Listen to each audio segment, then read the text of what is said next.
Ani Bojo, Nimki Nibi Indishnakas, Tichak and Dodem, Skugak Manising and Donjaba, Nij Manadawaganda, Parkdale, and Bindigin. Hello and welcome to this vodcast regarding cultural engagement and health outcomes in two-spirit populations, with the research question of how does engaging with cultural practices affect the health of two-spirit people? I've started this podcast with a traditional greeting in my language, Anishinaabemowin. What I said was that my name is Thunderwater. In English, you can call me Michelle Edgar. I am from the Mississaugas of Scugog Island First Nation. I'm from the Crane Clan. I am a two-spirit and transgender woman, and I currently live in Parkdale, Toronto. A lot of these things sound a lot like reflexivity and positionality to me, which is always a bit funny when these large institutions start using that kind of language, and it certainly does feel like sometimes everyone else is catching up to us, finally. So, welcome, Bindigin, to and let's go. The first slide I would like to talk about here is a model of determinants of health put out by the Public Health Agency of Canada. And just this summer, in June, it outlines 12 determinants which make a healthy citizen of Canada. For the purposes of this podcast, I would like to talk about numbers 6 and 9. Number 6 being social supports and coping skills, because Anishinaabe community is so relational and so communal that a healthy Anishinaabe community will inherently have social supports baked right into it, so that it needs special attention at this time and place is interesting to me. And same with coping skills. That something should be so bad that a person needs to develop skills to cope with it is interesting, rather than addressing what the thing causing a person to cope is in the first place. It also implies that there are good and bad coping skills, and that one has to develop good skills. Within Anishinaabe law, it says that Anishinaabe people should not have to suffer, and I think, making it so a determinant of healthcare is the ability to cope is just interesting to me as an Anishinaabe person. And number 9 being biology and genetic endowment seems to imply to me that people of certain genes have either better or worse health outcomes depending on who their parents are, without looking at some of the reasons why that might be. Access to wealth and access to education and historical traumas and racism and colonialism and things like that aren't really contained in a line that just says biology and genetic endowment. And it also says that it is a little bit deterministic, that it matter of factly, those people have better health outcomes than other sorts of people, which is interesting here. And next, I'd like to take a look at 3 models from Indigenous communities, Inuit, Métis, and First Nations. The first one being a Inuit model, outlining 10 different determinants of health. I'd like to pay special attention to the gray link in the chain, the gray bubble on the left-hand side over there, which says culture and language. So important are these things to Inuit people that the organization, the publication Inuit Tapiri Kanatami, thought it was so important that without access to culture and language, a Inuit person would not be healthy. And I think that speaks to my research question, asking how cultural engagement affects health in Indigenous populations. A lot, evidently.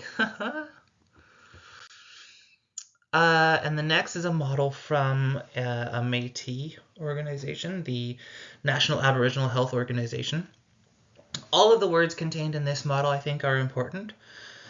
That the determinants are intertwined and fluid is important, and is inherently how teachings within our medicine wheel work. There are very few hard right and wrong things within our culture. That it's relevant to mention culture and context is right there on this model, and that's important. That it is holistic and driven by well-being is also important. And the 5 terms within the circle saying self-determination, colonization, spirituality, access to land, culture, and tradition also are important here and speak to how important our communities take access to these sorts of things in making sure that we are going to be healthy into the future. And the third Indigenous model I'd like to take a look at is my favorite, and perhaps I am biased because I am a First Nations person, and it is made by a First Nations person called Charlotte Loppy. It is in the National Collaboration Center for Indigenous Health, put out just last year. And for these purposes, I would like to take a look at the section labeled Root Determinants. That colonial ideologies, colonial governance, and Indigenous self-determination are at the root of our health outcomes is accurate, in my opinion. I think a lot of the time when we ask how do we improve the health outcomes of Indigenous populations, the solutions are often to throw more money at it or to do colonial governance even harder.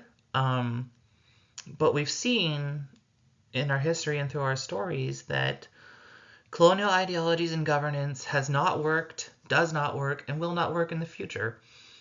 And so the only way out of that and to ensure better health outcomes for the future is through our own self-determination regarding our own health care.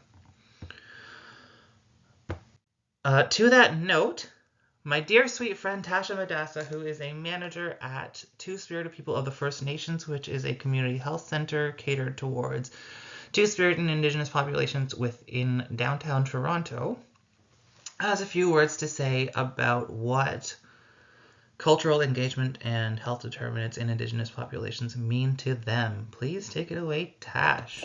Honey bonjour, my name is Tasha. I am an IndigiQueer currently living in Treaty 13.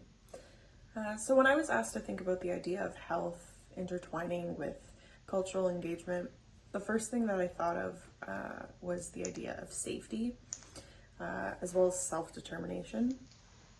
And what I mean by this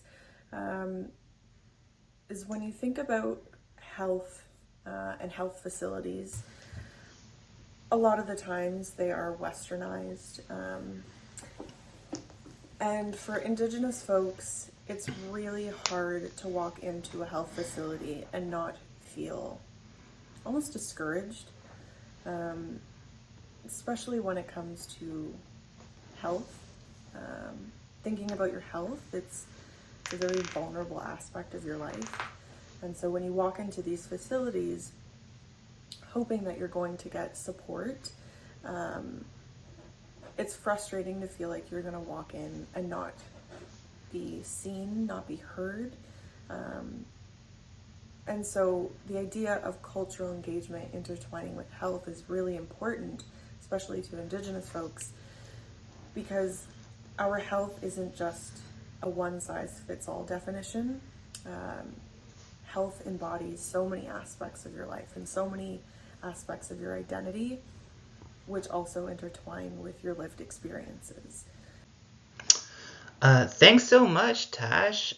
Could not have said it better myself, which is why I asked you to say it. And so now I'd like to close out in a good way and include a cultural engagement that I do as often as possible with my drum group called Niviwa Manadu, which is Many Spirits in English. Here is a recording of us playing a song dedicated to the strong women in our lives called the Strong Women's Song. This was recorded on the banks of the Humber River right before we went salmon fishing. Please enjoy